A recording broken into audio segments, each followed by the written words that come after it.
639 انس بن مالک رضی اللہ عنہ سے روایت ہے، انہوں نے کہا، نبی صلی اللہ علیہ وسلم نے فرمایا کہ موتا کی لڑائی میں پہلے زید رضی اللہ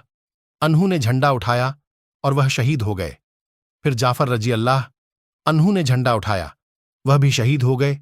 پھر عبداللہ بن رواحہ رضی اللہ عنہ نے جھنڈا اٹھایا تو وہ بھی شہید ہو گئے۔ اس وقت رسول اللہ صلی اللہ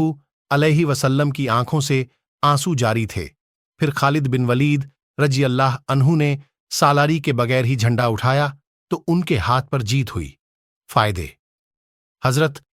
خالد بن ولید رضی اللہ عنہ کو رسول اللہ صلی اللہ علیہ وسلم نے فوج کی کمان سنبھالنے کا حکم نہیں دیا، اس کے باوجود انہوں نے کمان سنبھالی اور کافروں کو ہار سے دوچار کیا۔ معلوم ہوا کہ سنگین حالت میں ایسا کرنا جائز ہے۔ عون الباری 2/266